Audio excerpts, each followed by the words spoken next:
పరిశుద్ధులైన పౌలు రోమాపత్రికలో ఒక అద్భుతమైన మాటను వెల్లడి చేశాడు.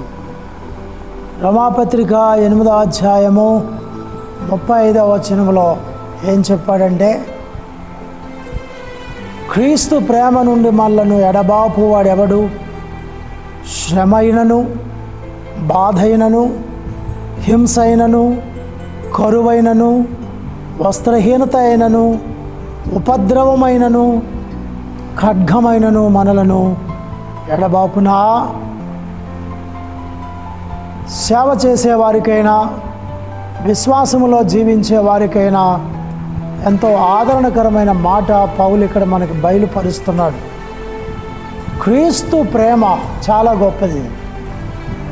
మనుషులు మనల్ని కొన్నిసార్లు ద్వేషించవచ్చు, ప్రేమించవచ్చు, దూరం అవ్వచ్చు, దగ్గర అవ్వచ్చు, మేలు చేయొచ్చు, కీడు చేయొచ్చు, తప్పులు ఎంచవచ్చు, కొన్నిసార్లు మనల్ని పొగడవచ్చు. మానవుని ప్రేమ తాత్కాలికమైనది, పరిస్థితులను బట్టి మారిపోతూ ఉంటుంది. మన వల్ల లాభాన్ని ప్రేమిస్తే ఒకలా ఉంటుంది వారి ప్రేమ, మన వల్ల వారికి లాభం రాకపోతే వారి ప్రేమ మరోలా ఉంటుంది. కానీ ఇక్కడ పౌలు చెప్పుతున్నటువంటి ప్రేమ, క్రీస్తు ప్రేమను గురించి ఆయన బయలుపరుస్తున్నాడు. ఏంటి క్రీస్తు ప్రేమ? మనము పాపులమై ఉండగా, శత్రువులమై ఉండగా, బలహీనులమై ఉండగా మనలను ప్రేమించి మరొకరికి సిలువలో ప్రాణం పెట్టి రక్తం కార్చి మరణించి తిరిగి లేచి నేటికి మనతోనే ఆయన ఉన్నవాడని ఆయన ప్రేమ మనకు రుజువు చేస్తుంది. కాబట్టి ఆయన ప్రేమను గుర్తించిన వారి జీవితాల్లో కొన్నిసార్లు శ్రమలు రావచ్చు, బాధలు రావచ్చు, హింసలు రావచ్చు, కరువులు రావచ్చు, వస్త్రహీనత రావచ్చు, ఖడ్గాలు ఎదురవ్వచ్చు. పౌలు ఏమంటున్నాడంటే, క్రీస్తు ప్రేమను తెలుసుకున్నవాడు శ్రమలలో కొన్నిసార్లు ఎదుర్కోవలసి ఉంటుంది. మనుషుల ద్వారా, పరిస్థితుల ద్వారా శ్రమలు కొన్నిసార్లు మనకు ఎదురవుతూ ఉంటాయి, బాధలు ఎదురవుతూ ఉంటాయి. బాధ పెట్టే మనుషులు, శోధించే మనుషులు, మన మేలు కోరని మనుషులు మన చుట్టూ ఉంటారు, వాళ్ళని గమనిస్తూ ఉంటారు. కొన్నిసార్లు సువార్త ప్రకటిస్తున్నప్పుడు మనకి బాధలు కూడా మనుషుల వల్ల కలగవచ్చు. హింసించేవాడిని పౌలు సువార్త ప్రకటిస్తున్నప్పుడు అతను ఎన్నో హింసలకు గురయ్యాడు. కొన్నిసార్లు కరువులు కూడా రావచ్చు. ఈ భూమి మీద దేవుని సేవ ఎంతో విలువైనదే కానీ అది అంతగా ఖరీదైనదిగా మనుషులు గుర్తించరు. అలాంటి పరిస్థితుల్లో మనము కరువులో పడక తప్పదు, వస్త్రహీనతలో ఉండక తప్పదు. ఇలాంటి పరిస్థితులు మనకు ఎదురైనా కూడా దేవుని ప్రేమ నుండి మనల్ని ఇవేవి ఎడబాపవు అంటున్నాడు.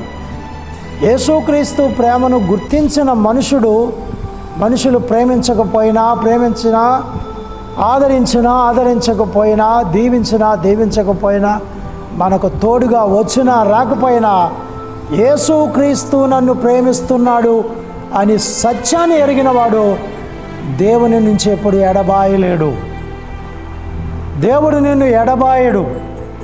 కరువు వచ్చినంత మాత్రాన, కష్టం వచ్చినంత మాత్రాన, పరిస్థితులు కొన్నిసార్లు మనకు వ్యతిరేకంగా ఉన్నంత మాత్రాన దేవుడు మనల్ని ఎడబాసాడని అనుకోవద్దు, దేవుడు మనల్ని విడిచిపెట్టాడని అనుకోవద్దు.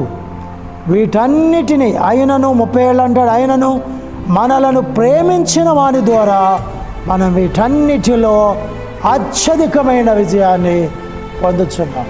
వాక్యం ఏంటన్నా, సోదరుడా, నిన్ను ప్రేమించేవాడు ఒకడున్నాడు. ఆయన ప్రేమ శాశ్వతమైంది, ఆయన కృప నిరంతరమైనది. నిన్ను ప్రేమించేవాడు ఒకడున్నాడు, నిన్ను ఎడబాయిన వాడు ఉన్నాడు. కరువులు వచ్చినా, ఖడ్గం వచ్చినా, వ్యాధులు వచ్చినా, బాధలు వచ్చినా, ఇరుకులు వచ్చినా, ఇబ్బందులు వచ్చినా నిన్ను ఎడబాయని దేవుడు యేసుక్రీస్తు. ఆయన ప్రేమ గొప్పది, ఆయన కృప గొప్పది. దీన్ని రుచి చూసినటువంటి పౌలు రక్షించబడిన వారికి అనేక శ్రమలలో పాలుపంపులు పొందుతూ సేవ చేస్తున్న వారికి ధైర్యం ఇస్తున్నాడు. ఈ వాక్యం వింటున్న మీరు కూడా ఒకవేళ అదే పరిస్థితుల్లో ఉన్నారా? శ్రమల్లో, నిందల్లో, వ్యాధుల్లో, బాధల్లో, కరువుల్లో మీరు సువార్త ప్రకటిస్తున్నప్పుడు అనేక మంది మీకు శత్రువులుగా ఉన్నారా? శత్రువులుగా ఉన్నా మీరు చింతపడకండి, మిమ్మల్ని ప్రేమించే దేవుడు ఉన్నాడు. మిమ్మల్ని ఎడబాయిన దేవుడు ఉన్నాడు. ఆయన ప్రేమ గొప్పది, ఆయన కృప గొప్పది. అట్టి కృపలో మనము నిరంతరము సాగుదుముగాక. దేవుడు మిమ్మల్ని దీవించునుగాక. ప్రియులారా, ఒక చిన్న మాట. పెరవలిలో మాకు హైవే రోడ్డు ప్రక్కన ఆంధ్రా బ్యాంక్ సర్వీస్ రోడ్డులో మాకు ఒక ప్రార్థనా మందిరం ఉన్నది. రేపు వచ్చే బుధవారం అనగా 14వ తారీఖు రాత్రి ఆల్ నైట్ ప్రేయర్ జరుగుతుంది. ఆ ప్రార్థనలో మీ అందరి కోసం మేము ప్రార్థన చేస్తాం. మీరు కూడా మనందరం కలిసి ప్రార్థన చేద్దాం. మీకు అనుకూలమైతే, మీకు అందుబాటులో ఈ చర్చి ఉంటే కనుక తప్పకుండా మిమ్మల్ని ప్రేమతో ఆహ్వానిస్తున్నాం. మర్చిపోకండి, 14వ తారీఖు రేపు వచ్చే బుధవారం ఆల్ నైట్ ప్రేయర్ ఈ ప్రార్థనా మందిరం జరుగుతుంది. రాత్రి 8 గంటల నుంచి కొనసాగిస్తాం. పరిశుద్ధాత్ముడు ఎంతవరకు దీన్ని కొనసాగిస్తే అంతవరకు కొనసాగిస్తాం. మీ కొరకు, మీ క్షేమం కొరకు, మీ కుటుంబ రక్షణ కొరకు ప్రార్థించడానికి కూడికి ఏర్పాటు చేశాం. రండి, దీవెనలు పొందండి. God bless you. ఆమేన్.